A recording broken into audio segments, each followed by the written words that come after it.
नमस्कार, मी doctor Mahesh Laxman Sawant, homeopathic doctor. गेली 17 वर्ष मी पुण्यामध्ये होमिओपॅथिक प्रॅक्टिस करत आहे. आज मी इरिटेबल बॉवेल सिंड्रोम या आजाराबद्दल माहिती देणार आहे. इरिटेबल बॉवेल सिंड्रोम हा आजार मोठ्या आतड्यांच्या रिलेटेड आहे. या आजारामध्ये मोठ्या आतड्यांच्या सामान्य कार्यशैलीमध्ये बदल होतो आणि त्याच्यामुळे पेशंटला खूप जास्त प्रमाणात त्रास होतो. हा आजार पुरुषांपेक्षा स्त्रियांमध्ये जास्त प्रमाणात आढळतो. हा आजार कशामुळे होतो किंवा कोणत्या कारणामुळे होतो हे अजूनही याच्यावर संशोधन चालू आहे. पण खराब जीवनशैली आणि अति मानसिक ताणतणाव या सर्व कारणांमुळे या आजाराची तीव्रता, या आजाराची लक्षणं वाढतात.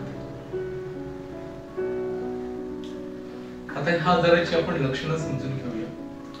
ह्या आजारामध्ये बऱ्याचदा भूक लागत नाही, वजन कमी होतं, सतत पोटात दुखत राहतं, पोट फुगलेल्या अवस्थेमध्ये राहतं, थोडं खाल्लं की पोट भरून जातं, पेशंटला जुलाब किंवा बद्धकोष्ठता याचा त्रास होतो. कधी कधी जुलाब आणि बद्धकोष्ठता हे एकत्रितपणे पण होतात. पेशंटची मानसिक अवस्था याच्यामध्ये ढासळते आणि पेशंट नैराश्य अवस्थेमध्ये किंवा चिडचिड सतत करत राहतो. या आजाराचे निदान करण्यासाठी अशी विशिष्ट चाचणी नाही. या आजाराचे निदान बऱ्याचदा त्याच्या लक्षणानुसारच केले जाते. या आजारामध्ये बऱ्याचदा पेशंटचे सर्व रिपोर्ट्स नॉर्मल येतात. त्यामुळे पेशंटलाही समजत नाही की नेमकं कोणत्या कारणामुळे किंवा कोणत्या गोष्टीमुळे त्याला हा त्रास होतो. पण हा आजार बरं करण्यासाठी डॉक्टरांच्या मदतीनेच औषधे घेणं योग्य राहील. त्याशिवाय जीवनशैलीमध्ये बदल करणं पण अत्यावश्यक आहे. बऱ्याचदा अति मानसिक ताणतणावामुळे अशा प्रकारचे आजार डोकं वर करतात. त्यासाठी मानसिक अवस्था समतोल राहण्यासाठी प्रयत्नशील राहणं गरजेचं आहे. पेशंटनी त्यांच्या आवडीचे छंद जोपासणं गरजेचं आहे. नियमितपणे व्यायाम, योग्य तो आहार ठेवणं गरजेचं आहे. योग्य आणि संतुलित आहार घेणे, तसेच package food, process food, ultra process food, alcohol अशा प्रकारचे पदार्थ टाळावे. कार्बोहायड्रेट ड्रिंक्स टाळावे.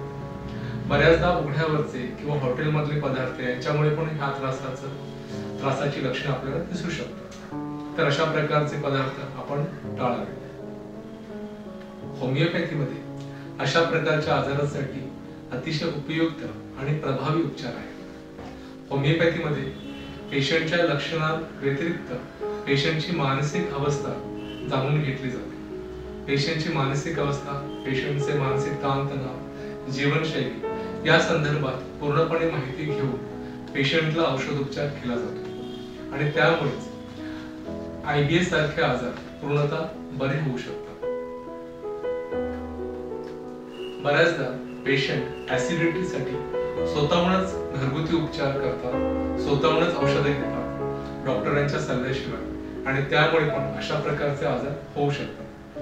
स्वतःहून अँटीबायोटिक्स घेणं किंवा अँटीबायोटिक्सचा अतिरेक करणं या सर्व गोष्टींमुळे IBS सारखी समस्या उद्भवू शकतात. खराब जीवनशैली जसे की बाहेरचं खाणं, हॉटेलमधील खाणं, रस्त्यावरचे उघडे पदार्थ खाणे, अवेळी खाणे या सर्व गोष्टींमुळे पण IBS सारख्या समस्या उद्भवतात. त्यामुळे डॉक्टरांच्या सल्ल्याशिवाय कोणत्याही प्रकारचं औषध घेऊ नये आणि स्वतःहून घरगुती उपचार करू नये. योग्य वेळेस योग्य त्या कारणासाठी तुम्ही डॉक्टरांचा सल्ला घ्या, त्याने तुम्हाला जास्त फायदा होईल. हा आजार बरं करण्यासाठी औषधांव्यतिरिक्त जीवनशैलीमध्ये बदल करणं अत्यावश्यक आहे. जीवनशैलीमध्ये बदल करणं म्हणजे नेमकं काय? तर शांतपणे झोप घेणे, नियमितपणे व्यायाम करणे, जेवणाच्या वेळेस टीव्ही आणि मोबाईल न बघता जेवण करणे, जेवण शांतपणे आणि समाधानकारक करणे, ह्या सर्व गोष्टी अत्यावश्यक आहेत.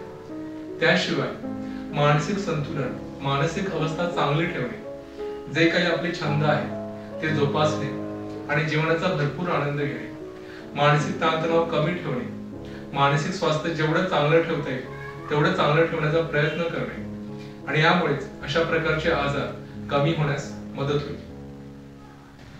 सध्या आपले क्लिनिक धानोरी आणि कल्याणी नगर पुणे येथे चालू आहे. कल्याणी नगर येथे सकाळी 11 ते 1:30 आणि संध्याकाळी 5 ते 8 या वेळेत चालू आहे आणि धानोरी येथे सकाळी 8:30 ते 10 आणि संध्याकाळी 8:30 ते 10 या वेळेत चालू आहे. धन्यवाद.